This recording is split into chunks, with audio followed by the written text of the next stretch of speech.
Querido amigo, hoje nós vamos estudar o capítulo 26 do livro do Êxodo. São 36 versos. Vamos a eles. Você que tem nos acompanhado na sequência sabe que estamos na terceira parte do livro do Êxodo, que fala exatamente sobre o tabernáculo e a sua formação. Para entendermos bem o tabernáculo, devemos observar que depois de pronto, ele seria uma estrutura portátil com 13 metros e 72 centímetros de comprimento, quase 14 metros, 4 metros e 57 centímetros de largura e 4 metros e 57 centímetros de altura, formando então uma armação de tábuas postas de pé em 3 dos seus 4 lados, enquanto que na parte da frente havia colunas e era coberta por uma cobertura de tecidos e peles, uma espécie de cortinas. Essa estrutura, aparentemente frágil, era de grande importância, pois representava a presença de Deus no meio do seu povo.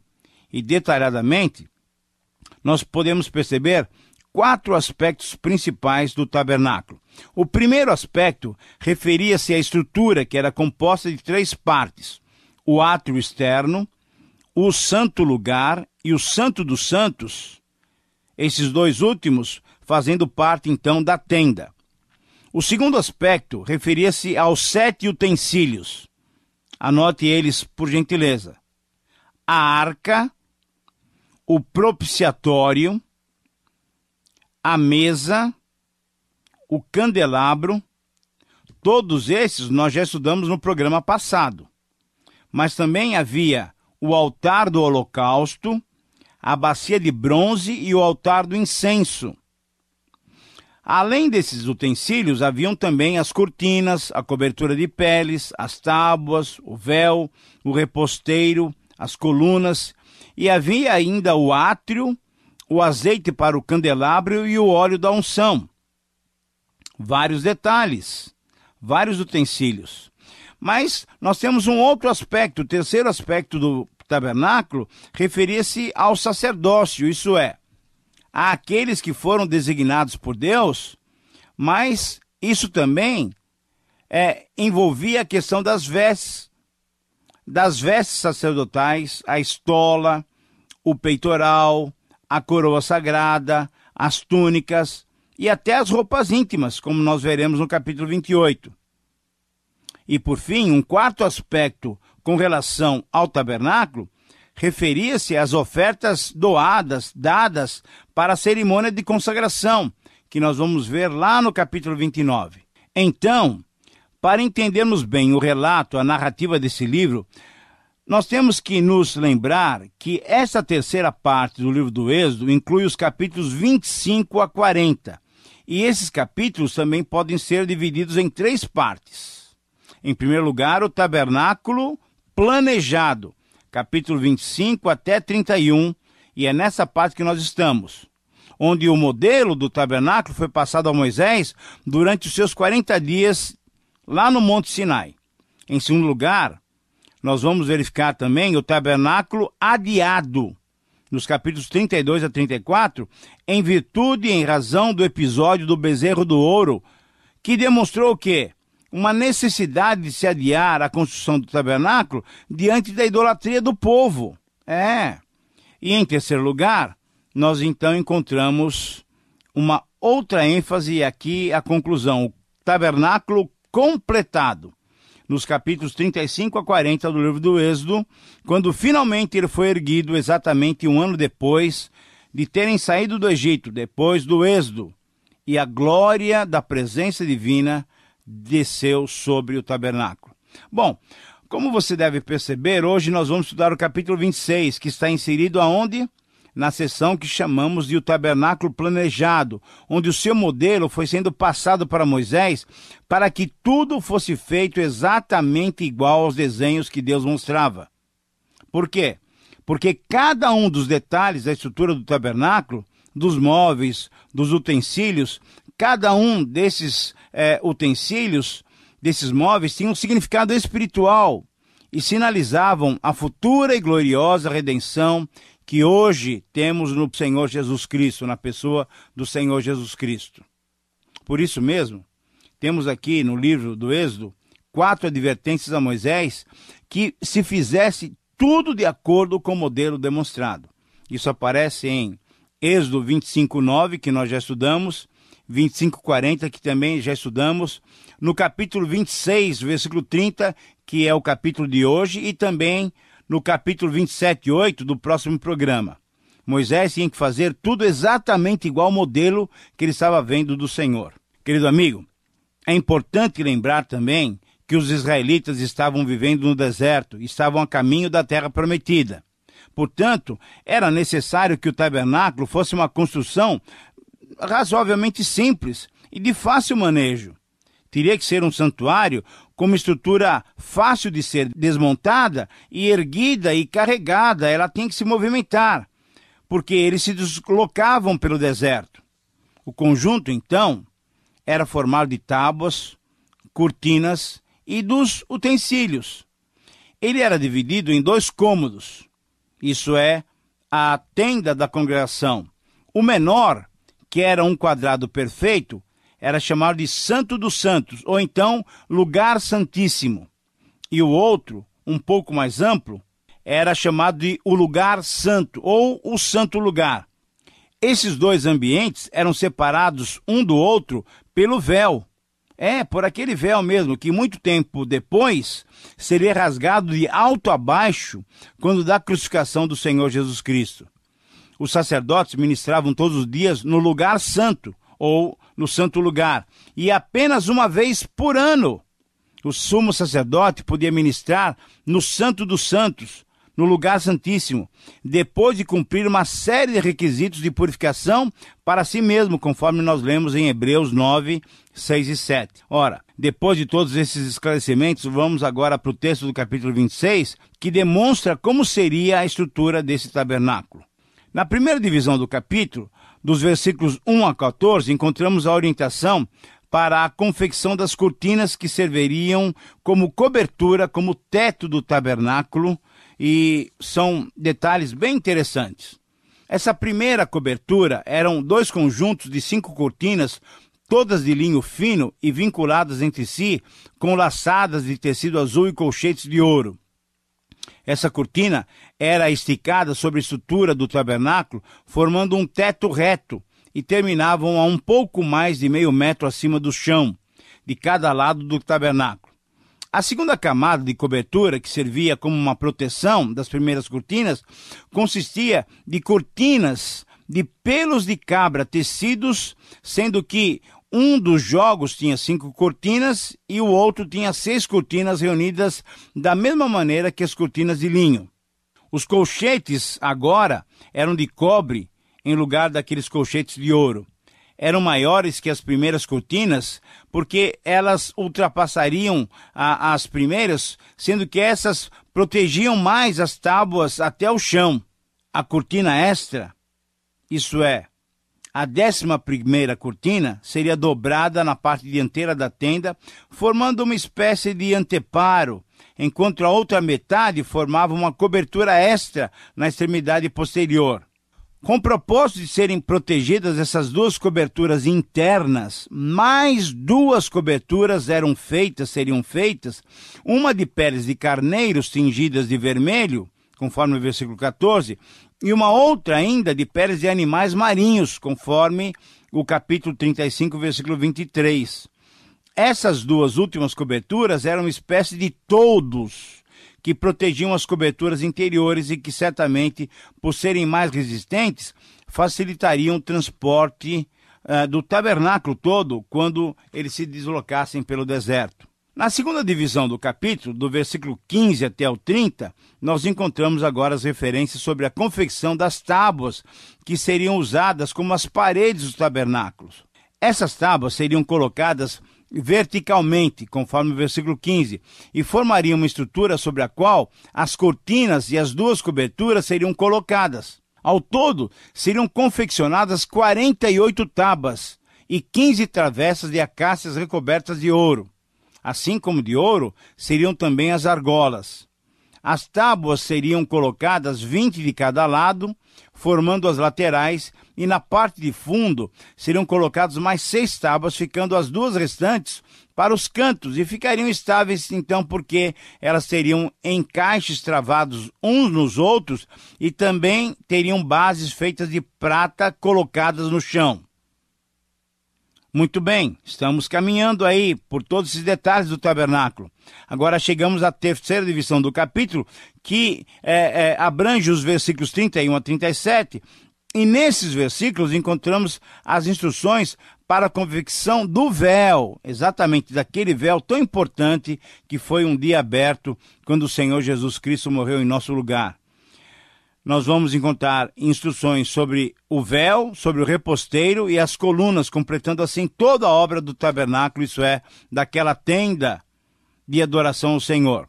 O véu interior, também conhecido como véu de cobrir, deveria ser confeccionado com querubins bordados, estampados na sua cortina. O seu objetivo era fazer uma separação entre o santo lugar e o lugar santíssimo. Entre o santo lugar, entre o lugar santo e o santo dos santos, onde haveria apenas 2 utensílios. No lugar santíssimo, só ficavam 2 utensílios: a arca do testemunho e a sua tampa, que, como nós já falamos, não era apenas uma tampa, mas era o propiciatório, o lugar do trono de Deus entre os querubins. Jesus, sendo a nossa propiciação, conforme Romanos 3,25, foi quem quebrou o aguilhão da morte e o pecado, cumprindo toda a lei, que estava dentro da arca. Com uma tampa, ele cobriu a lei, cumpriu-a plenamente, livrando-nos das suas ordenanças e mandamentos. No lugar santo, ficavam 3 utensílios: o altar de incenso, o candelabro e a mesa com os pães da proposição. E na parte de fora do átrio, no átrio, num espaço aberto, ficavam mais 2 utensílios: a bacia de bronze e o altar do holocausto. Se você percebeu, querido amigo, nós temos, na verdade, 7 utensílios. Você tinha notado isso? Somando-se todos os utensílios, temos um total de 7, o número da perfeição, indicando a maneira pela qual se poderia aproximar de Deus, isto é, em perfeição, em completa santidade. Então, anote comigo novamente: a arca, isso, anote aí, o propiciatório, isso no lugar santo dos santos. Depois no lugar santo, ou no santo lugar, ficavam o quê? O altar de incenso, o candelabro e a mesa com os pães da proposição. E no átrio, então, ficavam a bacia de bronze e o altar de holocausto. Conforme Joséfo, um historiador judeu nos tempos de Jesus, nos tempos do Novo Testamento, o véu, esse véu que separava o santo lugar do santo dos santos, ele tinha provavelmente, quase que certamente, 10 centímetros de espessura. Pegue 1 centímetro aí na sua casa, pegue uma régua e veja quanto é o tamanho de 10 centímetros de espessura. E esse véu era trocado a cada ano. Ele era tão bem tecido e tão forte que 2 cavalos, amarrados nas suas extremidades, não conseguiriam rompê-lo, não conseguiriam parti-lo. O objetivo desse espesso véu era impossibilitar a quem ministrasse no lugar santo entrar no Santo dos Santos, o que aconteceria apenas uma vez ao ano, através do sumo sacerdote em determinado dia, conforme nós estudaremos posteriormente no livro de Levítico. Mas, querido amigo, a grande bênção é que mesmo com todas essas restrições e obstáculos para se penetrar na presença de Deus no Santo dos Santos, quando veio a plenitude dos tempos, conforme Gálatas 4:4, tudo mudou. Quando o Senhor Jesus morreu, esse espesso véu foi rasgado de cima para baixo, conforme nós vemos nos evangelhos de Mateus 27:51 e de Marcos 15:38, indicando que o próprio Deus eliminava as barreiras que impediam o nosso acesso à sua santa presença. O autor de Hebreus nos diz, lá em 10:19 a 22, que temos livre acesso à presença de Deus pelo sangue de Cristo, pelo novo e vivo caminho que Ele nos consagrou pelo véu, isto é, pela sua carne. Sim, querido amigo, pelo sacrifício amoroso do Senhor Jesus, podemos entrar na presença de Deus a qualquer hora, a qualquer instante. Agora, conforme os versos 36 e 37, o reposteiro era um outro véu. Ele ficava no lado exterior. Era uma cortina, na verdade, que funcionava como uma porta de entrada, isto é, para o santo lugar. Veja bem, esse véu que acabamos de escrever separava o santo dos santos do lugar santo. Agora, temos um outro véu que ficava no lugar santo. Para se entrar nesse lugar, deveria se passar por essa cortina. Esse véu seria confeccionado de estofo, isso é, uma cortina de linho fino, um linho trançado de tecidos azul, roxo ou púrpura e vermelho, ou então carmesim, com o detalhe de que deveria ser confeccionado por um bordador, por alguém especialista. Nessa cortina, diferente do véu mais espesso, não teríamos o desenho dos querubins. Para essa cortina, para esse véu de entrada na tenda, deveriam ser confeccionados 5 colunas de madeira de acácia recobertas de ouro, com os colchetes e as suas argolas também de ouro. Porém, as bases seriam de bronze, não mais de ouro ou de prata, como nos casos anteriores. Uma pergunta agora. Por que essa diferença de material? Havia uma razão. Dentro do tabernáculo, o ouro era o metal utilizado, enquanto que na parte de fora, na parte exterior, era o bronze o metal utilizado. Os móveis ou os utensílios que ficavam mais próximos do lugar da habitação de Deus, isto é, mais próximos do propiciatório, eram feitos ou revestidos de ouro, enquanto que os mais distantes, eles eram revestidos de prata, ou ainda os que ficavam no exterior, no átrio, eles eram revestidos de bronze. Significando esses detalhes que a aproximação a Deus deveria ser feita com os melhores e mais preciosos materiais. Querido amigo, quanta simbologia, não é mesmo? Você percebe que detalhes nós temos em cada um desses elementos? Olha só, não fazendo alegorias, mas percebendo os sinais que apontavam para o futuro, podemos ver nas tábuas de madeira revestidas de ouro um símbolo da natureza singular do Senhor Jesus.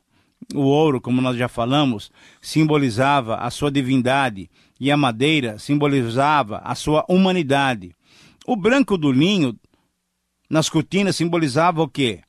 Sim, isso mesmo, a santidade, a pureza, a perfeição de Cristo. O azul simbolizava a sua origem, a sua procedência celeste. E o vermelho?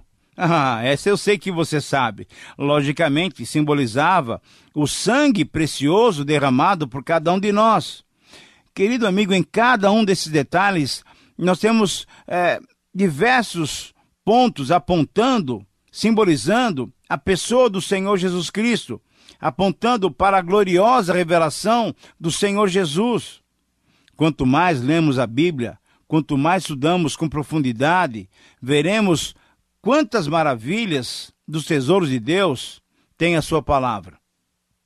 Sem exageros ou sem dar uma significação espiritual para aquilo que não é espiritual, podemos ver como a história do ser humano está repleta de manifestações divinas, as mais diversas como essas que estamos observando, por exemplo, nesses estudos.